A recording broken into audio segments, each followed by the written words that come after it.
हेल' खुलुमबाय आंनि मुलुगनां बड' निउस चेनेलनिफ्राय गोजोन फुंबिलिनिसिम गासिनिबो अननाय आरो मोजां मोननाय जासिहरनाय जाबाय। आसा खालामो नोंथांमोनहा गासिबो मोजाङै दं। नोंथांमोननि थाखाय आं गोदान भिडिअ लाना फैलायबाय। अन्नानै भिडिअखौ स्किप खालामाजासे जोबजासिम नायलांदो। लोगोफोर, दाख्लैसो बावैसो सिगां आं सानैसो भिडिअ लाबोनो हायाखैमोन। लोगोफोर, माखासे गारिनि जाब्रबथायनि थाखाय आंनि देहाया एसे दुखु मोनदोंमोन। बेवनो आं भिडिअखौ लाबोनो हायाखैमोन लोगोफोर। नाथाय लोगोफोर, आंनि देहाया एसे गाहामाव फैनायनि थाखाय आं भिडिअखौ होनो नाजाफिनसै लोगोफोर। बिदिबा लोगोफोर, भिडिअखौ गोबाव खालामाजासे जागायनोसै। दिनै फुंबिलिनि मोननैसो गाहाय रादाबफोरा जाबाय। सेथियाव दं, भारतनि बोथोर बिगियान आफादा फोरमायदों दि बोहैथि दाननिनो एप्रिल दाननि 29 आरो 30 अक्ट'आव आसाम आरो मेघालय हादोरसायाव गोबां जुब अखा हानो हागौ। खोरोमनायजों लोगोसे सुहाबनाय गुसु बार बारनो हागौ होनना इन्डिया टुडे मुंनि रादाब बिलाइयाव फोरमायदों। मख'जाथावदि आसाम आरो मेघालयनि अनगायै गासै सा-सानजा हादोरसाफोराव गुसु बारल' बारनो हागौ होनना रादाबाव फोरमायदों।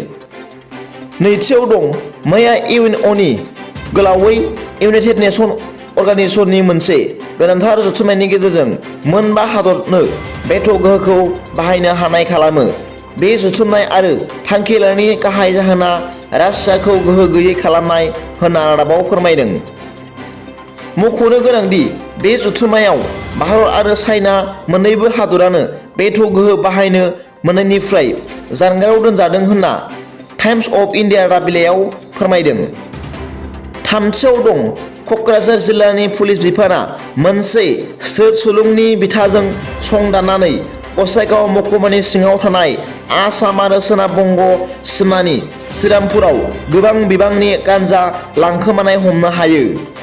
मख'जाथावदि मैया थांनाय हरनि समाव गसाइगाव महकुमानि सिमलताफु पुलिस आउटपस्टनि सिङाव थानाय 31 नं माहारियारि राजा लामायाव गोख्रों सिग्रोमनायाव TR03J1768 नम्बरनि बलेर' गारिजों लांखोमानाय मोन 20 पेकेट महरनि पुरी गान्जाखौ हमनो हायो होनना गुबुन रादाबाव फोरमायदों।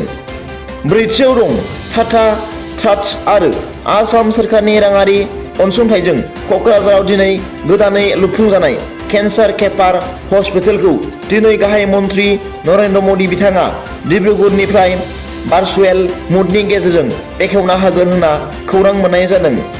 बाथियाव दं, उत्तर प्रदेशनि गिबि मन्त्रि मिस्टार आदित्यनाथ य'गीआ गावनि हादरसायाव थानाय लाउड स्पिकारफोरखौ बोखारनो थाखाय बिथोन होनाय बायदियै हादरसायाव थानाय माखासे मन्दिरनि, मस्जिदनि आरो गुरुद्वारानि माखासे आयेन बेरेखायै फसंनानै दोननाय गासै गं 6000 लाउड स्पिकार गोमखावद्रायग्रा बुंथिग्रा माइकफोरखौ बोखारबाय आरो गं 30,000 लाउड स्पिकारनि भलिउमखौ खमायना होनाय जाबाय होनना रिपाब्लिक निउज चेनेलाव फोसावदों। फुंबिलिनि मोननैसो रादाबा दा बेखिनियानोमोन लोगोफोर। भिडिअखौ मोजां मोनदोंबा लाइक आरो साबस्क्राइब खालामारा आरो बेल आइकनाव थुनानै हो, जाहाथे आं गोदान निउस आपडेट लानानै फैयोब्ला नोंथांनियाव सिगांग्रो नटिफिकेसन सौहैयो। गाबोननि फुंबिलिनि रादाबाव नोंथांमोनखौ गोसो गोथारै बरायहरनाय जाबाय। गोजोन्थों। एसेनोसै।